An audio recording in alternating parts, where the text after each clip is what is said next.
E já de volta com o seu programa Vida e Saúde, hoje falando, é claro, sobre saúde da mulher, recebendo mais uma grande personalidade, uma autoridade mundial no assunto. O Dr. Armando Antunes Júnior, ele é mestre e doutor em ginecologia, né? E é médico assistente do Departamento de Ginecologia do Hospital da Mulher CAISM da Unicamp. Está aqui para responder tudo sobre saúde da mulher, com destaque em especial em ovários policísticos. E nós vamos direto às ruas, porque o santo povo de Deus tem dúvida, como é essa pergunta que a gente vai soltar agora.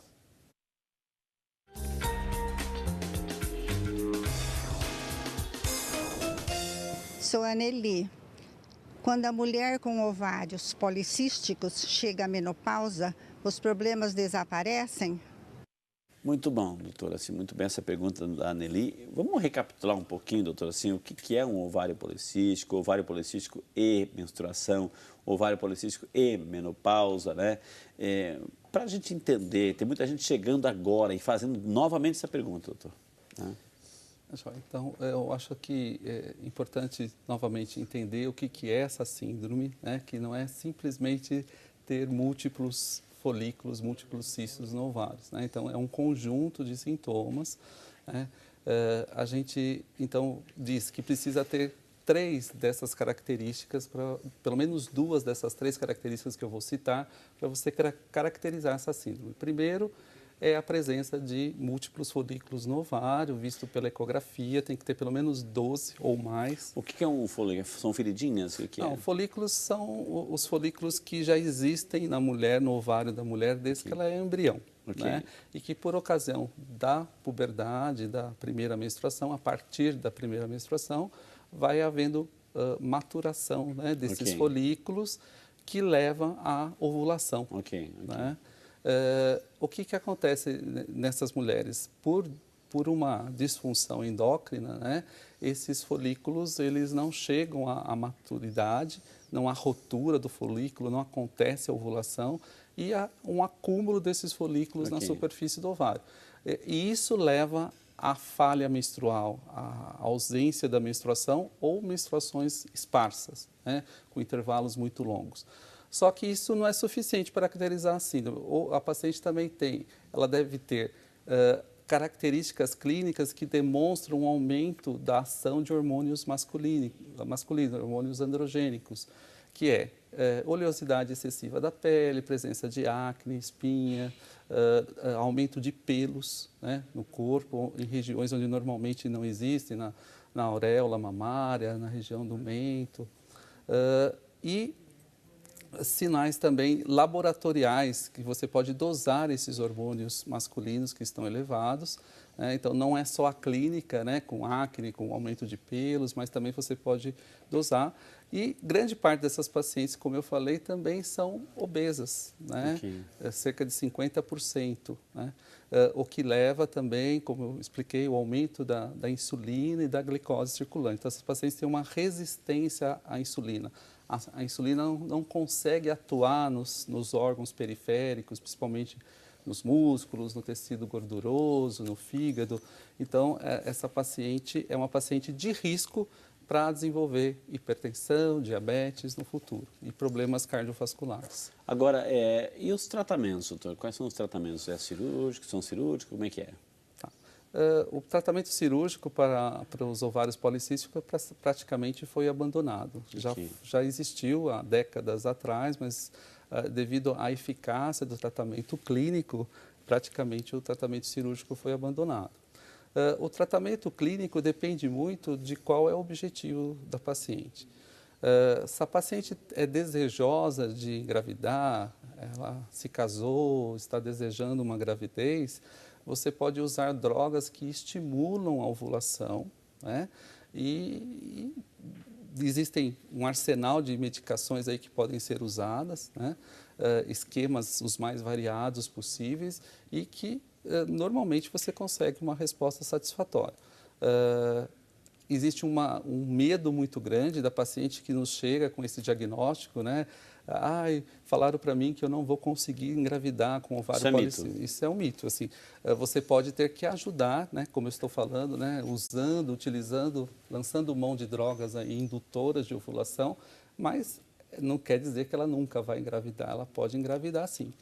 Agora, aquela paciente que não está planejando uma gravidez, ainda não se casou, você deve manter essa paciente bloqueada com o uso de contraceptivos orais. Aí não com a preocupação contraceptiva, e sim como tratamento dos ovários policísticos.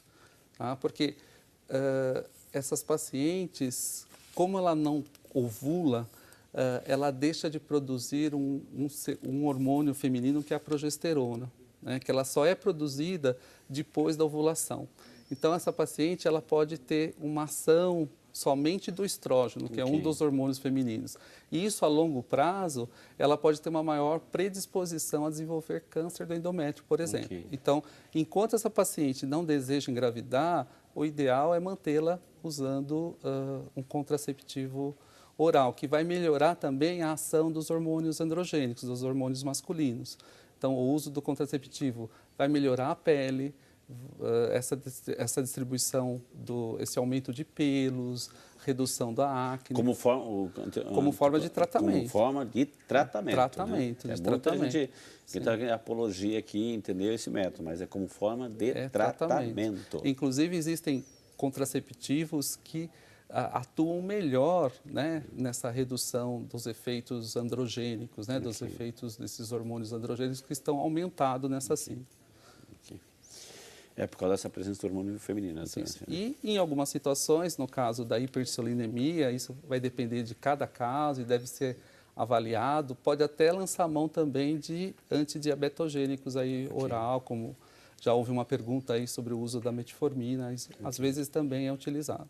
Como forma de tratamento, não sim. como incentivo ao uso, viu? A Geni dos Santos Bissoto, de Jaguariúna, São Paulo. Obrigado, Geni. Nunca fiz o exame ginecológico.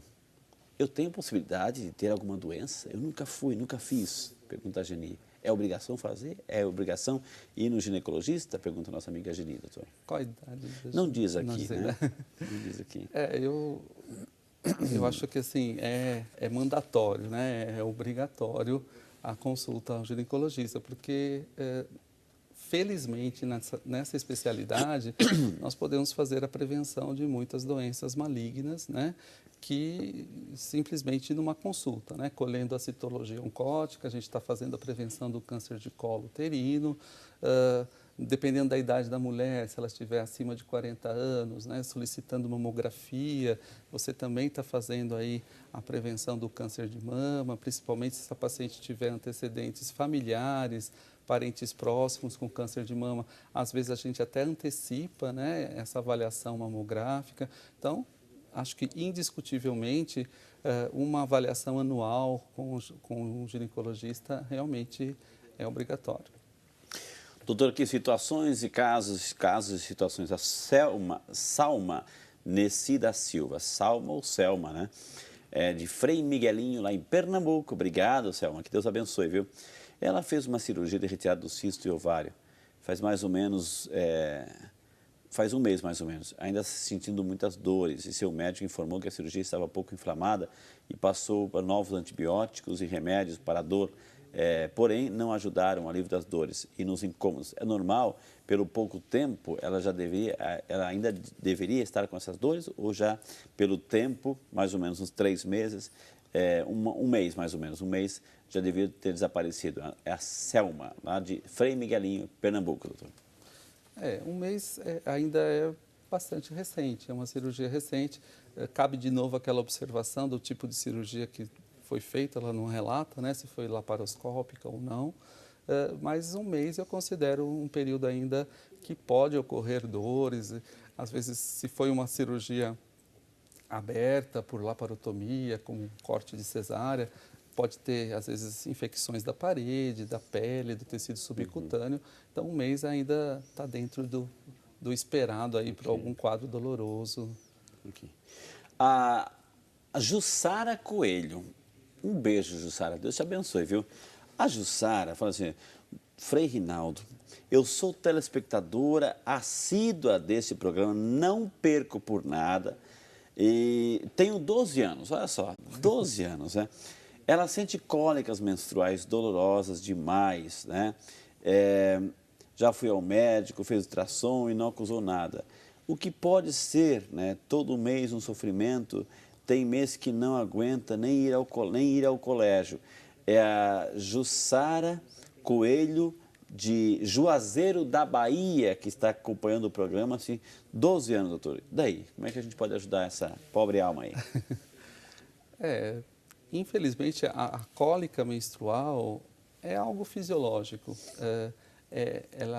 Existem mulheres que se queixam muito, outras que praticamente não referem cólicas menstruais, mas sem dúvida que é algo fisiológico, se explica pela própria alteração, pela flutuação hormonal que acontece no decorrer do ciclo menstrual.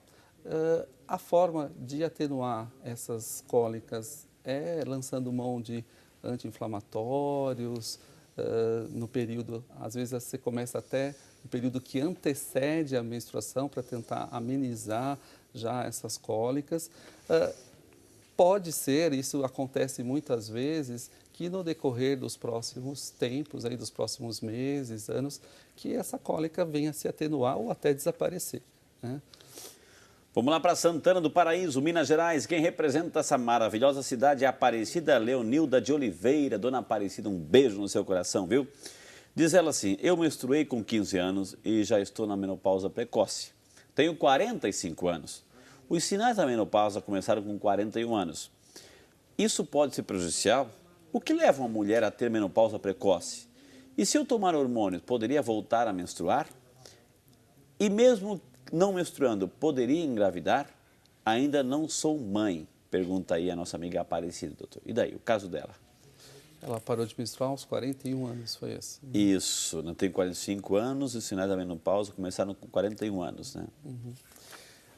É claro que, devido à vida da mulher moderna, hoje é muito comum as mulheres planejarem até o seu primeiro filho já próximo dos 40 anos ou após os 40 anos. Mas a fertilidade, ela cai, né? E ela cai com o passar do tempo. E após os 40 anos, há uma queda Não é importante. impossível, mas é mais raro. Sim, sim. A fertilidade tende a diminuir. E, na verdade, a gente só caracteriza uma menopausa precoce quando ela acontece antes dos 40 anos. E tardia quando acontece após os 55. A média da mulher brasileira de entrada na menopausa está em torno dos 50 anos. É claro, uma mulher com 41, 40 e poucos anos que ainda deseja engravidar, se preocupa, né, com essa menopausa mais prematura, vamos dizer assim. Primeiro que precisa ser confirmada essa menopausa, né, através de dosagens hormonais, você tem como ver. E a menopausa, ela significa o esgotamento do pool de folículos do ovário, que acontece em tempos um pouco diferentes em cada mulher. Okay. Né? Então, pode acontecer de uma maneira mais precoce. Se as dosagens hormonais indicarem realmente falência ovariana, que realmente ela entrou na menopausa, aí realmente ela não conseguiria engravidar. Mas isso precisa ser confirmado laboratorialmente. Okay. Tá vendo, gente, como vale a pena perguntar? Temos muitas informações, muitas perguntas, e-mails chegando, enfim. Eu vou chamar rápido, mas muito rápido o intervalo, porque na sequência ainda temos mais informações para você. Não sai daí, o Vida e Saúde é seu e volta já, é claro, só para você. A quarta dica, cuidado com seu peso. Se seu peso está crescente, se você aumenta o volume abdominal, também pode ser síndrome de ovário policístico. Procure seu médico.